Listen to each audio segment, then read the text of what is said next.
What's the most heartless thing you've seen someone do? When my 4-year-old daughter Sophia came back from the daycare, her underwear was on backwards, and when she sat on the potty, she cried out, "Mommy, I don't want to sit down, it hurts." Her entire down there was littered with patches that looked like a rug burn. Sophia came home injured today and she mentioned Mr. Victor, I said to the daycare owner when I called her, but she cut me off. Victor is our most experienced aide. If your culture has some sort of bias against male aides, then I recommend you work through it. Beep. She hung up. The next morning, I watched Victor like a hawk. He only approached certain kids. Diego, Isabella, Lucia, all Hispanic. I pulled Maria aside before drop-off. Her son Diego had started wetting the bed again after 2 years of being dry. "And there's a cologne smell," she said quietly. "Diego's hair always smells like it." That's when I learned about the others. Isabella's mom found her trying to put 2 pairs of underwear on. Lucia stopped eating lunch, said it made her too sleepy for choosing time. I went to the director with 5 other mothers. She looked at us with contempt. "If you're unhappy with our care, you're free to leave. Though I should mention, making any public false accusations could affect your legal status in this country." The ICE threat. 3 mothers walked out immediately. Maria and I stayed, but we'd soon regret it. Victor became friendlier after that meeting, always asking about Sophia's favorite toys with too much interest. That Friday, Sophia's beloved stuffed bunny went missing. I found it on Monday morning in Victor's car when I parked next to him. "She must have dropped it," he said when I confronted him. As soon as he left, I called CPS, not even caring about my immigration status anymore. "How long has this been going on?" the woman asked, and when I said 2 weeks, she actually laughed. "Children have accidents. Toys get misplaced. Without evidence of abuse, there's nothing to investigate." Meanwhile, at the police station, the officer didn't even write anything down. A teacher helping kids in the bathroom isn't a crime. Maybe focus on potty training at home, Lucy. He already knew my name. "Your daycare called. Said you might come in with accusations." 2 weeks passed with no follow-up as I watched as my once bubbly child deteriorated in front of me. She regressed completely, panicking if I tried to leave her alone in any room. 2 weeks later, the director called me in for a meeting. When I arrived, Victor was there too. "Sophia has been extremely difficult," the director said. "Victor has graciously offered to provide one-on-one support during quiet time." I said absolutely not. The director smiled. "It's not optional. Either Sophia receives the support she needs, or we'll have to terminate her enrollment. And I'll have to report to the state that you refused recommended interventions." I couldn't lose daycare. My job barely covered rent and I'd already used all my sick days. My mom was in Mexico. Every babysitter wanted more than I made in a day. Friday morning, Sophia gripped the car door. "Please, Mommy. Today is assessment day. They're going to take our pictures for the special families." I didn't understand what she meant, but I had 17 minutes to get to work. When I dropped her off, Victor was standing at the door. He took Sophia's hand and smiled at me. "Don't worry. I'll take special care of her today." Something about how he said special made me turn around and follow them inside. Victor was taking Sophia down the hallway marked staff only. I could hear her crying and his voice saying, "Remember what we practiced." I kept going and heard Sophia's voice from behind a door marked storage. She was saying, "I did it right? I was quiet like you showed me." Victor responded, "Good girl. Now stand against the wall." I grabbed the handle. Locked. I could hear a camera clicking inside. I kicked the door even harder. Crack. The lock broke. Sophia was standing against a white wall in just her underwear. Victor had a camera. 2 other children, Diego and Isabella, sat on the floor with tears streaming down their faces. Victor stepped between me and the door.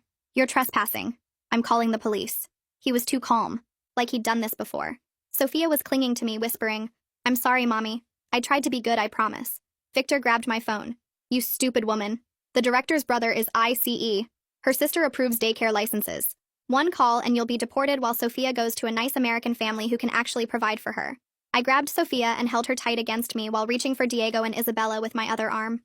Victor was still holding my phone, but I pushed past him hard, my shoulder hitting his chest as I moved toward the door. The kids were crying and clinging to me as we stumbled into the hallway. Victor followed us shouting about how I was trespassing and he'd have me arrested, but I kept moving. My legs felt weak, but I had to get these babies out. Other staff members started poking their heads out of classrooms to see what the noise was about. Victor kept yelling that I was crazy and kidnapping the children, but he couldn't actually grab us with everyone watching now. I scooped up Diego in one arm while holding Sophia's hand and telling Isabella to hold onto my shirt. We rushed through the main daycare area where other parents were starting to arrive for pickup. Victor was on his phone now, probably calling the director, but I didn't care. I pushed through the front door and into the parking lot where I saw Maria's car just pulling in. I ran to her window and banged on it with my free hand. She took one look at our faces and Diego's tears and immediately got out of the car. I told her in fast Spanish about the storage room and the camera and the kids in their underwear.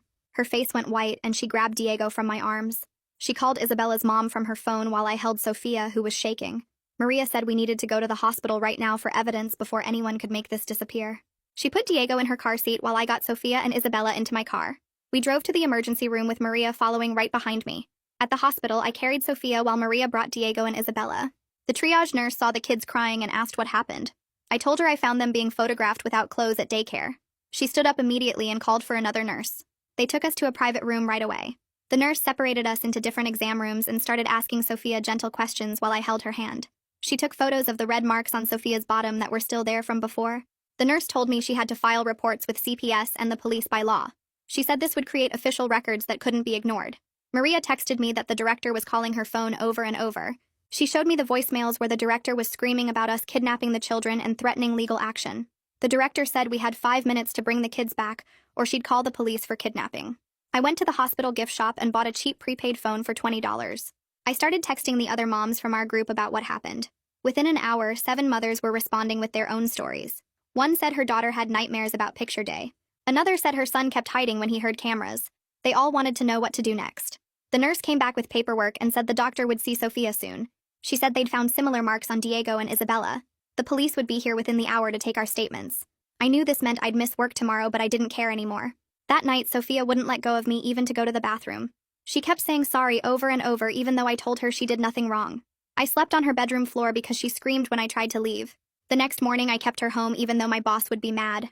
I looked at my bank account and figured I could last maybe 2 weeks without pay. After that, I didn't know, but Sophia mattered more than money. I called Maria and asked if she'd come with me to get our stuff from the daycare. We drove there together, leaving the kids with Isabella's mom. The director was standing at the front door with her arms crossed. She handed me my phone with this nasty smile and said Victor had turned it in. She said I was banned from the property after my stunt yesterday. I told her I just wanted Sophia's things from her cubby. She went inside and came back with a garbage bag of Sophia's stuff thrown together. I asked for a receipt showing she gave me everything. She wrote one on a sticky note and basically threw it at me. Maria got Diego's things the same way. The director said we'd be hearing from her lawyer about the kidnapping and defamation. She said her brother was already preparing paperwork for our deportation. She said Sophia would be better off with a real American family anyway. I wanted to hit her, but Maria pulled me back to the car. We sat in the parking lot for a minute, just breathing. Maria said she was scared, but we did the right thing. I looked at Sophia's stuff in the bag and saw her lunchbox was missing. I knew the director kept it on purpose, but I wasn't going back in there. We drove to Maria's apartment and made a plan for the next steps while the kids played together. That afternoon, I drove home with Sophia while she clutched her bunny and kept asking if we were going back to the school tomorrow. I told her no, and she relaxed against her car seat for the first time in weeks. At home, I grabbed a notebook and started writing down everything while Sophia watched cartoons in the living room. I wrote the exact time I found them in that storage room, what Victor said word for word about deportation and ICE, how Diego and Isabella were sitting on the floor crying. I wrote about the white wall, the camera in his hands, Sophia in just her underwear. My hand was shaking, but I kept writing, filling page after page with dates and times and every detail I could remember. I took pictures of each page with my phone and emailed them to myself, then to Maria, then created a brand new Gmail account just for storing all this evidence where nobody could delete it. Sophia came to show me a picture she drew, and I saw her backpack by the door. I opened it to get her lunchbox, and that's when the smell hit me. Her spare clothes that the daycare always made us pack smelled like men's cologne. That same strong smell Maria had mentioned about Diego's hair. I held the little shirt up and the smell was so strong it made me dizzy. I grabbed my phone and took pictures of the clothes from every angle, then found some big Ziploc bags in the kitchen and sealed each piece of clothing separately. I wrote the date and time on each bag with a Sharpie and put them in a box in my closet. My hands were still shaking when I remembered the church bulletin from last month that mentioned an immigrant resource center. I found the number and called even though it was getting late. The woman who answered said they had a legal advocate named Jimena Leon, who specialized in cases where people use immigration status as a weapon. She scheduled me for 2 days later at 10 in the morning and told me to bring any documentation I had. The next morning, my phone rang while I was making Sophia breakfast, and it was my boss telling me to come to his office as soon as I got in. I dropped Sophia at Maria's and rushed to work knowing this wasn't going to be good. He had a write-up form already printed on his desk and started talking about my absences and leaving early and how the company needed reliable employees. I wanted to explain about Sophia and the daycare, but I could see in his face he didn't care about my problems. He said next absence meant termination and pushed the paper across for me to sign. I signed it and went back to my desk knowing my job was hanging by a thread now. That afternoon, while Sophia napped on the couch, my phone rang with a blocked number. The woman said she was from CPS calling about the intake for the hospital report. She sounded bored and kept sighing when I tried to explain what happened. She asked how long this had been going on, and when I said I wasn't sure, but at least a few weeks she made this noise like she didn't believe me. She said the ER report meant she had to open a case, but kept saying things like alleged and unsubstantiated. At least she gave me a case number, which was more than we had before. She said someone would contact me in 7 to 10 business days for a home visit. 2 days later, a certified letter arrived from the daycare that made my stomach drop. The director wrote that Sophia required intensive behavioral interventions due to her recent acting out and refusal to participate in activities. It said refusing these recommended services could be considered educational neglect and would be reported to the appropriate authorities. The threat was clear, even though she used fancy words to hide it. I scanned the letter immediately and emailed it to the New Evidence account, then texted Maria and the other moms a picture of it. Isabella's mom called me right away and said she found something in her son's old backpack from 2 months ago. It was a crumpled flyer about assessment day for special families with a note about bringing photo release forms. We started putting pieces together and realized these assessment days happened on the last Friday of every month. Maria checked her calendar, and every one of those Fridays Diego had come home upset or had accidents later. All the dates matched up with when our kids had problems. We made a list, and it was always the same kids targeted. All Hispanic, all with parents who couldn't afford to lose childcare. 2 days later, I drove to the Immigrant Resource Center with a folder full of everything I'd collected. The building was in a strip mall between a check cashing place and a small market. Jimena Leon met me in a small office with certificates on the wall and a box of tissues on every surface. She was younger than I expected, with kind eyes, and took notes while I talked. She explained I could file for a protective order to keep Victor away from Sophia and might qualify for a U visa since we were victims of a crime and cooperating with police. She made copies of everything I brought and started organizing them into a proper file with labels and tabs. She said having the ER documentation was huge because it created an official record nobody could deny. She spent an hour teaching me about evidence and chain of custody and how to document everything properly. She showed me how to write dates and times on everything, how to store physical evidence so it couldn't be questioned later, how to avoid doing anything they could twist against me in court. She kept emphasizing that everything I did from now on could be used by them to say I was lying or exaggerating. She gave me a list of do's and don'ts and made me promise to call her before making any big decisions. She said our next step was going to police again, but this time to a different precinct where they didn't know about us yet. The next morning, Maria and I drove 20 minutes to a police station in a different district, while Isabella's mom watched our kids. The officer at the desk sent us to Detective Carl Hughes, who actually had a notepad out when we walked in. He listened to everything and asked specific questions about dates and times and who else knew about this. When we showed him the ER reports and the photos, his whole face changed. He said this was serious and he'd coordinate with the hospital for their records. He gave us his card with a case number written on it and said he'd be in touch within 48 hours. For the first time since finding Sophia in that room, I felt like someone was actually listening. Carl called me 2 days later and explained that Sophia would need something called a forensic interview at the Child Advocacy Center. He said they had special people trained to talk to kids about hard stuff without making it worse. I spent the next 3 days getting Sophia ready without scaring her more. Jimena had given me special words to use, things like body safety and private parts, instead of anything that might upset her. I practiced with Sophia using her dolls, showing her it was okay to tell grown-ups when something felt wrong.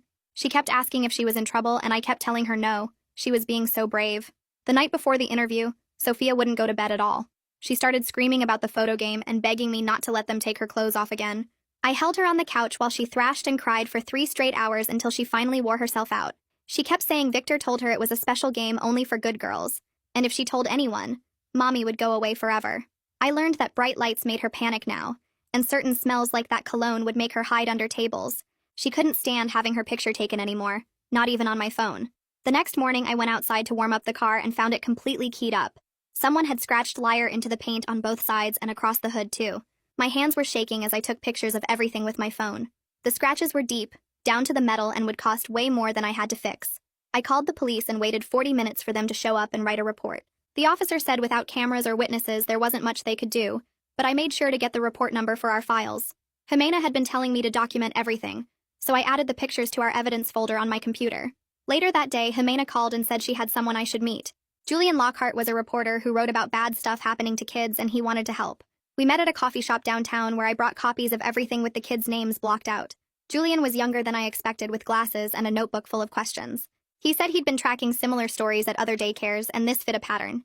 He promised to protect our identities while he dug into the connections between the daycare and the licensing people. Within 2 days, Julian had found another mom whose kid went to our daycare last year. She hadn't joined our group because she'd moved away, but her son had the same problems we were seeing. Julian started filing paperwork to get records about who owned the daycare, and if there were complaints before. He said the sister connection to licensing explained why nothing ever happened when parents complained. The forensic interview finally happened a week after Carl set it up. I sat in a different room watching on a screen while a nice lady talked to Sophia with toys and drawings. Sophia told her about the special room and the pictures and how Victor said she was his favorite. The lady was patient and calm, even when Sophia got upset and hid under the table. She found what she called concerning signs, but said it wasn't clear enough for them to do anything right away. I wanted to scream because Sophia had told them what happened, but apparently that wasn't enough. Jimena met me after and reminded me this was going to take time, that we had to keep going even when it felt hopeless. She said every piece of evidence mattered even if it didn't feel like enough yet. We found Emmeline Driscoll through the advocacy center and started therapy the next week. Emmeline had a quiet voice and toys everywhere in her office. She taught Sophia new words for her body parts and helped her understand that nobody should touch her private areas. She gave me homework too, teaching me how to respond when Sophia had flashbacks without making them worse. We practiced breathing exercises, and Sophia learned to say, "My body belongs to me," over and over. Emmeline explained that Sophia might act younger for a while or have accidents, and that was normal after trauma. 3 days after therapy started, an email showed up from a lawyer representing the daycare. They demanded we stop spreading what they called false accusations, or they'd sue us for defamation. The email was full of legal words meant to scare us into shutting up. Jimena read it carefully and wrote back without backing down, but also without giving them anything to use against us. She said we had a right to report suspected abuse and work with law enforcement. Carl had been working on something big while we dealt with the lawyer threats. He went to a judge with everything we'd collected and asked for an emergency protective order. The judge looked at the evidence, especially the ER reports and the pattern of targeting the same kids. She granted a temporary order that said Victor couldn't come within 500 feet of Sophia or any of the other kids we'd identified. It was our first real win, and I cried when Carl called to tell me. That same night, Maria called me crying because someone from a blocked number had called her. The voice said if she didn't drop everything and stop talking to police, they'd call ICE and have her deported tomorrow. Maria was smart, though, and had recorded the whole call on her other phone. We saved the audio file and sent it to Jimena right away, as proof they were threatening witnesses. Julian called me 2 days later with news that made everything click into place. He'd been digging through public records all week and found something big. The woman who approved the daycare's license every year was named Erica Hernandez, same last name as the director. More digging showed they were sisters, which explained why every complaint parents filed just disappeared. Julian had copies of 5 different complaints from the past 3 years that all got marked resolved without any actual investigation. He was putting together all the documents to show this pattern, and said he'd have enough for a story soon. Jimena took this information and ran with it the next morning. She drove to the state capitol herself to file complaints directly with the Attorney General's office, bypassing the local people completely. She also sent copies to the Federal Department of Justice Civil Rights Division, since they were targeting Hispanic families specifically. The woman at the Attorney General's office actually listened and opened a case file right there. While Jimena was doing that, my phone buzzed with a text from an unknown number. The message had a photo attached showing the storage room door from inside the daycare. The keypad lock was clearly visible, and the photo showed a piece of paper taped next to it with the code written down. The text said only senior staff knew this code, and Victor shouldn't have had access unless the director gave it to him. I forwarded it to Carl and Jimena immediately. Maria called a meeting that night at her apartment with all the mothers. We had a problem since none of us could afford to quit our jobs, but we couldn't send our kids back to that place either. Isabella's mom suggested we take turns watching each other's kids, like a rotation where each mom took 1 day off work. We spent 3 hours making a schedule on Maria's kitchen table, figuring out who could miss which days. It wasn't perfect, but we made it work for 1 week at least. Monday morning, I dropped Sophia at Maria's place and went to work. My boss called me into his office before I could even clock in. He said I'd been missing too much work and was cutting my hours from 40 to 20 a week starting immediately. I tried to explain, but he just handed me a new schedule and walked away. 20 hours meant my paycheck would barely cover rent, nothing left for food or gas. I went to the welfare office on my lunch break to apply for emergency food stamps and cash assistance. The worker said it would take 2 to 4 weeks to process, and even then it might not be much help. Carl kept pushing for a search warrant, but the judge wasn't convinced yet. He interviewed each family again, taking detailed notes about dates and times and patterns. He made charts showing how Victor always picked the same kids during quiet time between 1 and 3. He documented the cologne smell 3 different mothers noticed. The judge said it was interesting but wanted more concrete evidence before signing a warrant. 3 days later, Maria found something weird posted on the daycare's website. They'd put up new forms saying all parents had given permission for their children to be photographed for promotional purposes. The forms were dated 6 months ago, but we'd never seen them before. I took screenshots of everything and printed copies too. They were obviously trying to cover their tracks after we caught Victor with the camera. Emmeline had been seeing Sophia twice a week and wrote up her professional assessment for our case. She documented all the signs of trauma she observed, the regression in toilet training, the new fears Sophia developed, the way she'd panic if anyone tried to change her clothes. Reading the report made me cry because seeing it all written down by a professional made it real in a way I'd been trying to avoid. The report was 8 pages long with clinical terms I didn't understand, but the conclusion was clear that Sophia showed signs consistent with abuse. Julian's first article came out in the local paper that Thursday. He didn't name our daycare specifically, but wrote about problems with oversight in childcare licensing across the state. He had statistics about how many complaints got dismissed without investigation and how often family members of daycare owners worked in licensing offices. The article got shared online hundreds of times, and other parents started commenting with their own stories. People were angry and demanding the state do something about it. That afternoon, I got a call from a woman named Jennifer, whose daughter went to our daycare last year. She'd seen Julian's article and wanted to talk, but was scared because she wasn't an immigrant and didn't want to get involved in something political. I gave her Carl's number and she agreed to call him. Later that day, 2 more parents reached out through our Facebook group. They were both white families who'd noticed strange things but hadn't connected the dots until now. One mom said her daughter started having nightmares about picture day, and the other said her son would hide whenever someone mentioned quiet time at the daycare. They didn't want to go public because they were worried about their reputations in the community, but agreed to talk to Carl privately. Having non-immigrant families involved changed things because now nobody could say we were making it up, or that it was just a cultural misunderstanding. Carl said it strengthened our case significantly, and the judge might actually approve the warrant now. That same night, around 11, Maria texted me a photo from a number I didn't recognize, and when I opened it, my hands started shaking, because it showed a keypad lock on the storage room door with a timestamp from 3 months ago. The message said it was from someone who worked at the daycare but couldn't give their name, and the photo proved Victor's access wasn't some accident, but something they'd planned for months. I saved everything to 3 different places and sent copies to Carl and Jimena right away, then stayed up making notes about what this meant for our case. The next morning, I drove to City Hall with all our documents and met with 2 council staff members who kept looking at each other when I explained how the director's sister approved daycare licenses. They took notes and asked for copies of everything and said they'd flag it for committee review, but I could tell from their faces they were worried about liability. That weekend, all 6 mothers met at Maria's apartment, and we spent 8 hours going through our calendars and photos to build a timeline showing exactly when each child was alone with Victor. We used a big poster board and colored markers to track patterns, and it became clear he always picked the same kids during quiet time between 1 and 3 when other staff took breaks.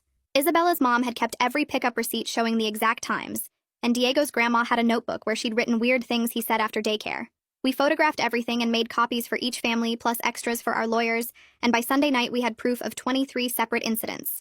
Monday morning, a certified letter arrived saying I was banned from daycare property for disruptive behavior and making false accusations that damaged their reputation.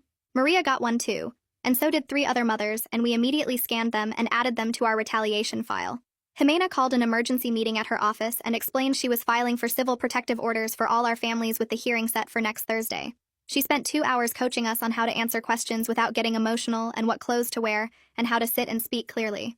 She made us practice saying just the facts without crying, even though talking about what happened to our kids made everyone break down. We packaged all our complaints with Jimena's help and drove them to the state capitol to deliver to licensing authorities outside the director's sister's district. The woman at the desk looked surprised when we explained why we couldn't file locally, and she gave us a receipt saying they'd opened an independent review. 2 days later, Julian texted saying to meet him at the daycare at 3 because something was happening, and when I got there, the director was standing in the doorway blocking parents from getting their kids' stuff. Julian was filming everything on his phone as she yelled at parents that they were trespassing and she'd call the police if they didn't leave immediately. One dad was just trying to get his daughter's inhaler from her cubby and the director physically pushed him back while Julian captured it all. Parents were crying and kids inside were scared and confused and the whole scene was chaos. But Julian got 20 minutes of footage showing how she threatened and intimidated families. That night my phone rang and it was my landlord saying the daycare director had called him claiming I was involved in criminal activity and he might have to start eviction proceedings. I drove to his office the next morning with the protective order and all the newspaper articles and begged him to understand what was really happening. He looked uncomfortable but said he'd wait to see what happened with the case, though. He warned me any more complaints would be a problem. Thursday morning, Sophia woke up from her nap without crying for the first time in over a month and actually smiled when I came to get her. Emmeline had been working with her twice a week and said these small improvements meant the therapy was helping her brain process the trauma safely. She still wet the bed and wouldn't let me leave the room, but not crying during nap time felt like a huge victory, even though we had so far to go. Carl called that afternoon saying he had news, and when I got to his office, he showed me a stack of medical records from 5 different emergency room visits. The injuries documented across all the kids showed the same patterns and locations, and the timing matched our timeline perfectly. He said the district attorney's office was taking it seriously now, and would probably file charges within 2 weeks if the investigation supported what the medical evidence showed. I wanted to cry from relief, but knew we still had the protective order hearing coming up, and so much could still go wrong. The daycare was still operating, and Victor was still free, and other kids were still at risk every single day while we waited for the system to work. Carl said to be patient and trust the process, but patience was hard when I knew what was happening behind those doors. Maria showed up at my door that night with red eyes and a suitcase half-packed, telling me she was done and thinking about taking Diego back to her mom's place in Guadalajara. We sat at my kitchen table going through all the options while Sophia slept, and Diego played with blocks in the corner. Maria kept saying she couldn't handle the stress anymore. But when we looked at plane tickets and what it would mean to leave everything behind, we both knew running would just mean starting over with nothing. She unpacked the suitcase and we decided to stick together because two families fighting had better chances than either of us alone. 3 days later, my phone buzzed with a text from Julian saying someone just sent him something big. And when I opened the attachment, it was screenshots of internal daycare emails talking about portfolio materials for special families, with dates matching when our kids were taken to that storage room. The emails never said exactly what the portfolios were, but the coded language was obvious. And one message mentioned Victor's collection growing and needing better quality for premium clients. Julian said his source was scared, but wanted this exposed and promised more documents were coming if we could protect their identity. I forwarded everything to Jimena, who called me in immediately for prep work before the protective order hearing scheduled for next week. She sat me down in her office and made me practice answering questions over and over without getting emotional or going off topic. She'd ask me something, and if I started crying or getting angry, she'd stop me and make me start again until I could say just the facts calmly. She warned me the other side would try to make me look crazy or like a bad mom, and I needed to stay composed no matter what they said. We practiced for 3 hours straight, and by the end I could talk about finding Sophia in that room without my voice shaking. The morning of the hearing, I wore the outfit Jimena picked and sat exactly how she showed me with my hands folded and back straight. The judge looked through our stack of evidence, including the hospital reports and the emails Julian got, and the photos of Sophia's injuries. Victor's lawyer kept objecting, but the judge told him to be quiet and kept reading. After 40 minutes of reviewing everything, the judge granted a 1-year protective order saying Victor couldn't come within 500 feet of Sophia, Diego, Isabella, or any of the other kids named in our complaint. Victor sat there with his jaw tight but didn't say anything while his lawyer whispered in his ear. 2 mornings later, Carl called me at 5:30 saying to turn on the news because something was happening at the daycare. The footage showed police cars and a forensics van outside while Carl and his team carried out computers and boxes of files. The director was on the sidewalk screaming about harassment and threatening to sue everyone while parents who showed up for drop-off stood around confused about what was happening. Carl's team spent 6 hours going through every room and loading evidence into vans, while the director called her lawyer and yelled at anyone who would listen. They found 3 cameras, 5 computers, and boxes of USB drives that Carl said would take weeks to analyze properly. That afternoon, Victor got picked up at his apartment for questioning, and they took his phone, laptop, and a desktop computer from his bedroom. The news said he was questioned in connection with an ongoing investigation, but he posted bail 2 days later and was back on the streets, though at least now he was officially under criminal investigation. The next morning, the state licensing board posted a notice on the daycare door saying the license was suspended immediately pending investigation, and no children could be cared for at the facility. Parents were scrambling to figure out what to do, and our group chat exploded with people asking if anyone knew babysitters or had spots at other daycares. Some parents were angry at us for causing this mess, but most were grateful someone finally did something about that place. Julian's article came out that afternoon with the daycare named and all the connections laid out, including how the director's sister approved licenses and her brother worked for ICE. The story spread through parent Facebook groups and Twitter, and by evening, 3 local news stations were running segments about it. People who never knew about the daycare were suddenly paying attention, and other parents started coming forward with their own stories about weird things they'd noticed. The director tried to do damage control with a statement calling everything lies, but Julian had receipts for everything and kept posting more evidence online. Within a week, the story had been picked up nationally, and the daycare's name was trending with people sharing their own experiences with sketchy childcare places. Jimena filed my U-visa paperwork the day after the article came out, with Carl signing the law enforcement certification saying I was helping with a criminal investigation. The paperwork would protect me from deportation while everything played out, and Jimena said it was the fastest she'd ever gotten one approved because Carl pushed it through as priority. Emmeline started coming to our apartment twice a week to work with Sophia and teach me how to help her feel safe again. We set up new bedtime routines with special songs and a nightlight that changed colors, and Sophia got to pick 3 stuffed animals to guard her while she slept. Emmeline showed me how to play games that helped Sophia's brain process what happened without making her relive it, and we practiced breathing exercises for when she got scared. The therapy was slow, but after 2 weeks, Sophia started sleeping past 3 in the morning without waking up screaming, and she even smiled when I showed her a funny video on my phone. My old boss called that same afternoon to tell me not to come back since I'd missed too many days, and I knew we needed money fast. The community center had a bulletin board with job postings, and I found one for night cleaning at an office building downtown that started at 11 p.m. and went until 7 a.m., which meant I could be with Sophia all day. The pay was $12 an hour instead of the $17 I'd been making, but at least it was something, and they hired me on the spot when I showed up with my documents. That first night, I left Sophia with Maria, who agreed to keep her overnight, and I took 3 buses to get to the office building where the supervisor handed me a cart full of cleaning supplies and showed me which floors to clean. My feet hurt by 3 a.m. and my back was killing me from emptying trash cans and mopping, but I kept thinking about Sophia needing me during the day, and that kept me going. The next morning, Maria called to say there was a meeting at the community center for all the affected families to figure out childcare since the daycare was closed, and nobody had backup plans. 15 families showed up, including some I didn't know had problems with Victor, and we sat in a circle while one of the moms who spoke better English wrote everything on a big whiteboard. We worked out a schedule where different parents would watch groups of kids on different days, based on who had flexible work, and Maria's cousin, who ran a home daycare, agreed to take 5 kids at a reduced rate. Isabella's mom offered to watch kids on Tuesdays and Thursdays, since she worked from home, and another family had a grandmother who could help on Mondays. We exchanged phone numbers and created a group text to coordinate pickups and drop-offs, and for the first time since this started, I felt like we weren't alone in this mess.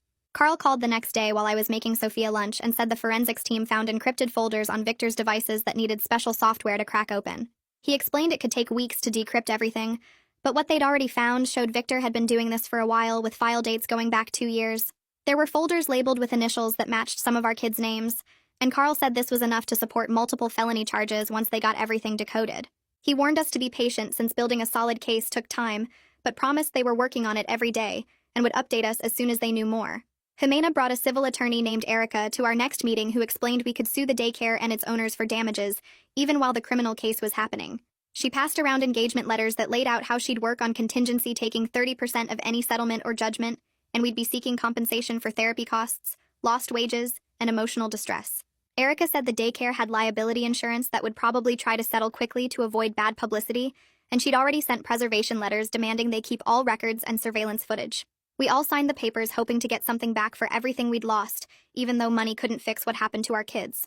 2 days later, Jimena texted that the director's sister who approved daycare licenses officially stepped down from the case after the news coverage made it impossible to pretend there wasn't a conflict of interest.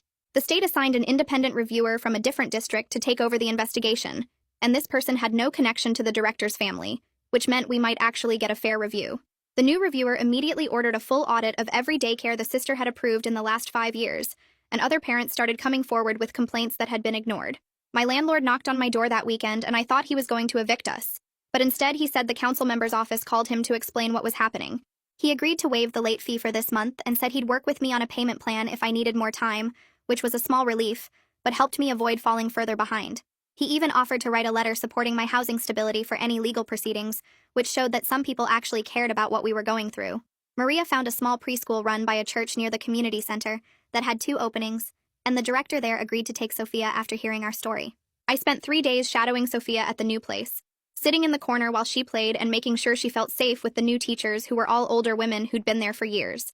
The first day, Sophia wouldn't leave my side, but by the 3rd day, she was playing with blocks near 2 other girls, and even smiled when one of the teachers brought out finger paints. The preschool had cameras in every room that parents could check on an app, and they never closed doors during any activities, which made me feel better about leaving her there. Even better, Maria got hired part-time in the preschool's kitchen after mentioning she had restaurant experience and needed flexible hours. This meant one of us was always in the building during the day, and we worked out a system where she'd check on the kids during her breaks, and I'd drop by between my cleaning shifts. The teachers understood why we were being so careful, and never made us feel bad about staying close or asking lots of questions about their procedures. At the protective order hearing, the judge reviewed all the new evidence, including the forensics findings, and extended our order for a full year, despite Victor's lawyer arguing it was excessive. The judge said protecting children were the court's primary concern, and Victor would need to stay 500 feet away from any of our kids, their schools, and our homes. Victor sat there in his suit looking angry while his lawyer kept objecting, but the judge shut him down every time and warned that any violation would result in immediate arrest. Finally, Carl called with the news we'd been waiting for as the district attorney's office officially filed charges against Victor for unlawful recording of minors and multiple counts of child endangerment. It wasn't everything we'd hoped for since proving the worst charges would take more time, but Carl said these charges meant Victor would have to register as an offender if convicted, and would never be allowed to work with children again. The next week, I signed up for a support group at the community center where 6 other mothers were dealing with similar cases, and we started meeting every Tuesday to share resources and legal contacts. Sophia's therapy sessions moved to twice a week, and Emmeline taught me specific games to play at home that would help rebuild her sense of safety without triggering her memories. I created a binder with copies of every document, every police report, every medical record, and started helping Maria organize hers the same way since the lawyers always needed everything in triplicate. The preschool let me volunteer in the afternoon sorting supplies, which meant I could watch Sophia through the window while she finger-painted with the other kids. 3 weeks later, another mother called me after finding my number through the community center and I walked her through exactly who to call at the hospital, which detective to ask for, how to preserve evidence. Sophia started sleeping through the night again without waking up screaming, though she still needed her new nightlight shaped like a butterfly. I typed up our entire timeline on the old laptop the church donated and posted it anonymously on a parents' forum with step-by-step instructions for documenting abuse. That Saturday afternoon, Sophia sat on the living room floor, making her dolls have a tea party, while I answered emails from parents asking questions about protective orders and which lawyers would work with payment plans. She looked up and said, "Mommy, the dolls are happy today," before going back to pouring pretend tea. And for the first time in months, she was playing without constantly checking where I was. Thanks for hanging in there with me through all the questioning and wondering. Really enjoyed exploring these moments right alongside you all. Subscribe for more content like this.